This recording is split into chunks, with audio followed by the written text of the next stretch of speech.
Hey guys, so I haven't made a video in a while. Um, Made a few that I didn't really post, but they were great videos. But it was really more about me sort of trying to integrate something or work through something or um, whatever. So they weren't so much like pointed to someone that I thought this is something I need to send off to someone. So I just have it in my pile. This may end up in the pile too. um, to be discovered by somebody someday. And anyway, we won't we won't go down all the paths of what might be done with some of this footage found later after my demise. Um, but anyhow, so a couple of thoughts. I had a few weeks where it's like holidays and seeing people and busyness, and then I went on vacation right after the holidays. A little break would have been nice. A couple days after Christmas and New Year would have been, nice to get myself refocused, grounded, in the vortex, centered, in touch with the light of divinity, in communion with my higher self. There's a million ways to call it.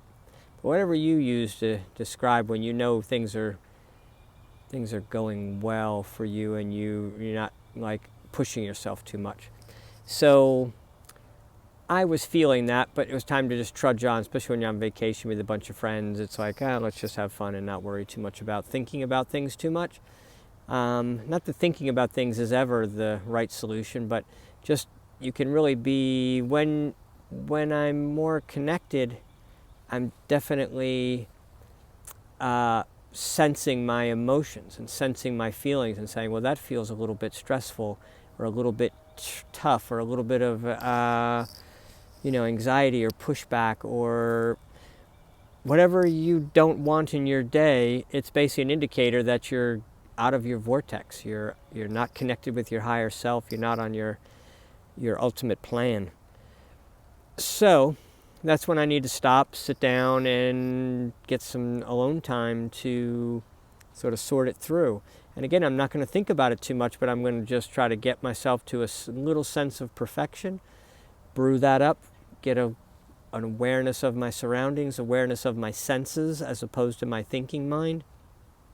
And I let my senses direct me, and I try to feel the sense of perfection. And when I feel that sense of perfection, then I could let things come up, and things will pop into my mind, and I won't overanalyze them and think about them, but give them a little attention, a little bit of love, a little bit of seeking its perfection and saying, I didn't feel like I really, maybe I felt a little disconnected over the holidays with so much stuff going on, and then maybe that led to not my preferred way of eating or drinking or being, or I, let people, treat me in a way I didn't want to be treated or whatever. That wasn't actually the case, but for a lot of people it is. But anyhow, so you just can't process it at the moment. You're busy, and so you just know you need time off. So yesterday was one of those days where it's like I haven't had time for a bit, and I got a few hours, and it was really good. A lot of times for me, music is really good to sort of help me just put down everything around me. Also, I like to listen to somebody, sort of like, maybe I'll go see my spiritual director, my guru, my advisor, my whatever, whoever represents my higher consciousness, and I sit with them and listen for a minute. And nothing really needs to be taught. There's nothing I need to grasp or learn, or I'm not looking for someone to give me an answer. But it just puts me in that higher vibration where I'm like, I'm going to let go for a little bit and look at life from my higher consciousness's view of what's right, and a little more sense of perfection of everything around me. So I know that everything around me is perfect, and that it seems difficult as an indicator to me for direction and for, letting me know that maybe I'm holding on too tight. My ego may be involved in some desire to do or have or be. And that's okay, and you got to love that about yourself, and you got to see the perfection in it, but it takes time. You got to go at it gently. You got to speak to yourself softly. You got to work it through slowly. You got to acknowledge the emotion and say, you know, that was tough. And I feel like, an example for me would be, I used to be very, very busy, and it was very easy for me to sort of not let anything bother me, because I'm like, I'm not going to get stressed about that problem, because not because I have a lot of things to stress about, but I'm just moving. I'm moving in my day, got things I want to do, and I feel good about myself when I'm moving and working and getting things done.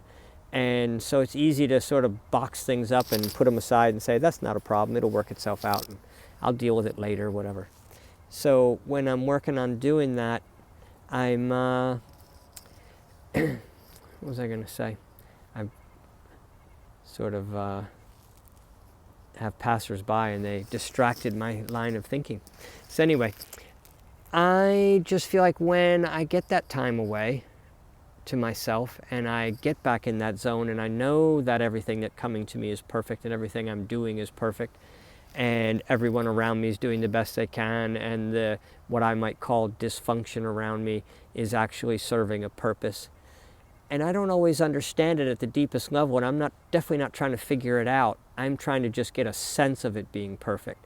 So sometimes I'll chew at it a little bit and say, this is something that kind of rubs me. I think I should be doing more. And my subconscious may be saying, well, I think you need to be being a little more and a little less doing. You're doing too much. So I'm like, I don't know, where should I go on that paradigm? So that just being one example, you pick up that stick, if you will, and you're going to look at that and say, what do I need to do with this stick? How am I going to label it? How am I going to analyze it? How am I going to give myself direction going forward? Well, you don't really want too much of any of that. Not much analyzing, not much direction, just a little bit of appreciating. And it always leads to, oh, I see. I was doing the best I can, and that was perfect the way it was working, and it's right. Where I am right now is right. Where I'll be tomorrow, or whether I'm going to work a little harder tomorrow or a little bit less, I have to feel my way moment by moment. You can't set those big directions about my life or anyone else's life. Certainly no one else's life, but everybody would feel more connected when they're following their inner bliss and honoring their body's emotional signals. And the more you do it, the more sensitive you get, and the less you tolerate, not in a bad way, tolerate sounds a little strong, but the less you experience even adversity, trauma, difficulty, challenges, frustration, anger, any of those kind of things. They just don't rise up because you're getting at them way at the beginning. You're getting out front of the potential stressor. And not changing it, not being different with it, just accepting it and saying, hey, it's okay to be a little bit frustrated, but maybe we'll take it easy and back off a little bit. Do I really need to do this, that, or the other thing that everybody tells me I need to do? 99.9% of the time, no, you don't really need to be doing whatever it is you thought you needed to be doing. In fact, the contrary, I pretty much every time I go into my head and think about something that's sort of frustrating me or stressing me, a subtle little bit, and that's when I'll go in and let them sort of pop up. I'm not looking for them. I'm looking for a sense of perfection, and I just let whatever comes up come up. When I'm in that vortex, when I'm in the right mindset, I'm grounded, I'm whatever term you wanted to use. When I get to that point, then I like to try to have a little bit more, I allow myself to bring up some of those things that are a little bit challenging, because I know I'm in a strong mindset that I'll see the positive in it. And that's when the universe just reveals to you the perfection of everything you're doing, everything that's happening around you, everything that's happened in the past. And you can see why your soul has no interest in the past, no desire to go back to the past, no care for the past, no reconciling for the past, no learning that needed to happen from the past. You can't reanalyze the past, because the past, you can only go by a memory, but you want to be in touch with your emotions, not your mind's memory of what it thinks it perceived a long time ago, or even yesterday, or even an hour ago. What is your mind sensing now through your emotions? and let your emotions guide you moment by moment. And if you've got something you need to figure out, like what do I do from here, then you got to feel it. What's it feel? Which feels softer? Path of least resistance is always the way to go. What's the path of least resistance? And then you think, well, if I do the path of least resistance, I'll be stuck on my couch for the rest of my life. And that's one of the things I hate about myself. I spend too much time on the couch, and I don't like other people sitting on the couch, so I cannot accept path of least resistance. If that's your challenge, then maybe you need to just sit with, whenever you meditate about the perfection of the path of least resistance, because when you're following the path of least resistance, all the beauty is shown to you through the path of least resistance.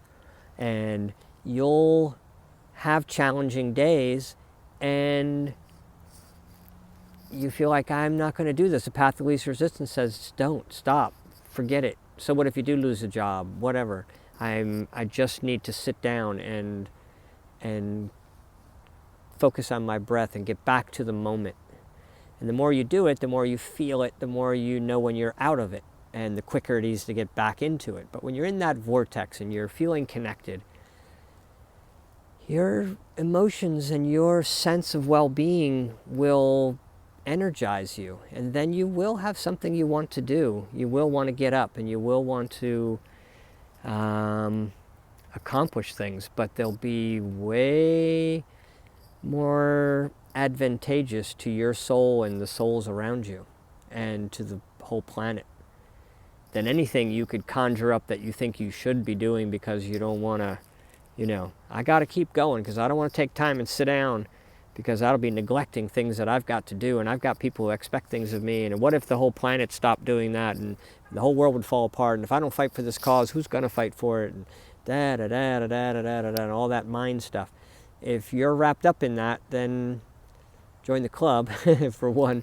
But the other thing is, I just invite you to take some time and sit for a bit, or walk. I mostly walk. I'm sitting now, but mostly walking helps me in nature. That's where the magic is.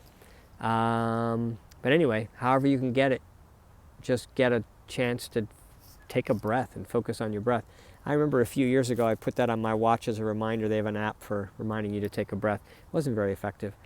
So I'm not sure I can help anybody here with this, what I'm saying, but it's not that it wasn't effective, but if you're going to focus on your breath and slow down and feel life as opposed to thinking life,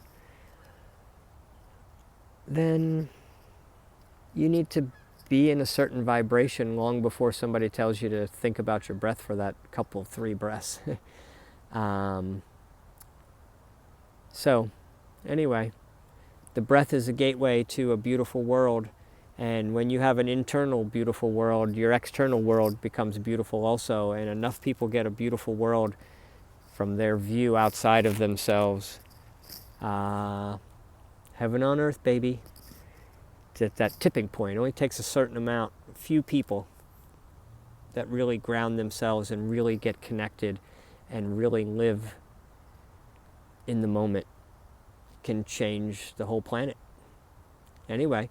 Now's the time. It's easier now to be in the vortex than it was 1,000 years ago, or certainly even 100 years ago. Maybe even easier than it was 10 years ago, but it's getting easier very rapidly. We have the ability to sit down, we have the tools to encourage each other, we have the science to back it if people need that. But ultimately what we really have is we are closer to the vibration of the other side to get guidance.